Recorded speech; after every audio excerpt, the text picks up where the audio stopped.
Hi, എല്ലാവർക്കും നമസ്കാരം. ഇന്നത്തെ വീഡിയോയിൽ ഉൾപ്പെടുത്തിയിരിക്കുന്ന ആലുവ മഹാദേവ ക്ഷേത്രത്തിൻ്റെ കാഴ്ചകളാണ്. അപ്പോൾ എല്ലാവർക്കും വീഡിയോയിലേക്ക് സ്വാഗതം.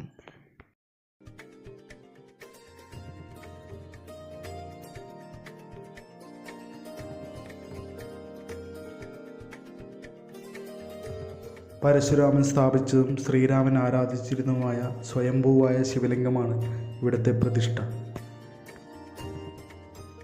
മറ്റു ക്ഷേത്രങ്ങളെ അപേക്ഷിച്ച് വ്യത്യസ്തമാണ് ഇവിടുത്തെ പൂജാവിധികളും ആചാരങ്ങളും ക്ഷേത്ര നിർമ്മിതിയും. കൊടിമരം, ഗോപുരം, നാലുകെട്ട് എന്നിങ്ങനെയുള്ള ഘടനകളൊന്നും തന്നെ ഇവിടെയില്ല. വില്ലുമംഗലം സ്വാമിയാറാണ് ഈ ക്ഷേത്രം പുനഃപ്രതിഷ്ഠിച്ചതെന്ന് പറയപ്പെടുന്നു. ഈ സന്നിധിയിൽ വെച്ചാണ് ശ്രീരാമൻ ജടായുവിൻ്റെ ക്രിയാകർമ്മങ്ങൾ ചെയ്തിരുന്നതെന്ന് വിശ്വസിക്കപ്പെടുന്നു. അതിൻ്റെ സ്മരണാർത്ഥം എല്ലാ വർഷവും ശിവരാത്രിക്ക് ശേഷമുള്ള ദിവസം പിതൃബലി തർപ്പണത്തിനായി ലക്ഷക്കണക്കിന് ഭക്തരാണ് ഇവിടെ എത്തിച്ചേരുന്നത്. കൂടാതെ കർക്കിടവാവ് ദിവസവും പിതൃതർപ്പണം പെരിയാർ തീരത്ത് നടന്നു വരുന്നു. ശിവരാത്രിയാണ് ക്ഷേത്രത്തിലെ ഏറ്റവും വലിയ ഉത്സവാഘോഷം. മഹാശിവരാത്രി കൊണ്ട് പ്രശസ്തമായ ഈ ക്ഷേത്രത്തിൻ്റെ മണപ്പുറത്തിൻ്റെ ചുറ്റളവ് കണക്കാക്കപ്പെടുന്നത് ഏകദേശം 11 ഏക്കറാണ്. പ്രകൃതിയുടെ നിയന്ത്രണത്താൽ ആറാട്ട് നടക്കുന്ന ചുരുക്കം ചില ക്ഷേത്രങ്ങളിൽ ഒരു ക്ഷേത്രമാണിത്. എല്ലാ മഴക്കാലത്തും പെരിയാർ നിറഞ്ഞൊഴുകി വിഗ്രഹം വെള്ളത്തിൽ മുങ്ങുമ്പോഴാണ് ഇവിടുത്തെ ആറാട്ട് നടക്കുക. ചമ്മറവട്ടം അയ്യപ്പ ക്ഷേത്രം, താണിക്കുടം ഭഗവതി ക്ഷേത്രം, ഊരുമന ശാസ്ത്ര ക്ഷേത്രം, തൃപ്പൊലിക്കൽ ശിവക്ഷേത്രം എന്നിവയാണ് ഇതുപോലെ സ്വാഭാവികമായി ആറാട്ട് നടക്കുന്ന കേരളത്തിലെ മറ്റു ക്ഷേത്രങ്ങൾ. പ്രപഞ്ചനാഥനായ ഭഗവാൻ ഇവിടെ പ്രകൃതിയോട് ചേർന്ന് തന്നെയാണ് കുടികൊള്ളുന്നത്. നിരാകാരിയായ ഭഗവത് ചൈതന്യത്തിന് സ്ഥിരമായൊരു ക്ഷേത്രസങ്കല്പം ഇവിടെയില്ല എന്നതാണ് സത്യം.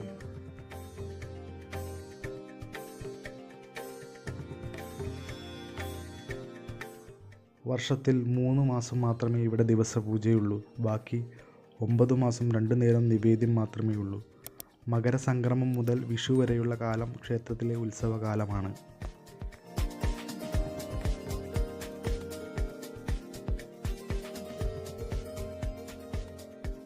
ഇനി നമുക്ക് ഇവിടുത്തെ മറ്റു ചില കാഴ്ചകൾ കാണാം.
"400 ദിവസം കൊണ്ട് 100 പാലം" എന്ന പദ്ധതിയിലൂടെ ഉമ്മൻചാണ്ടി സർക്കാരിൻ്റെ കാലത്ത് 14 കോടി രൂപ മുതൽ മുടക്കിൽ പണി കഴിപ്പിച്ചതാണ് ഈ പാലം.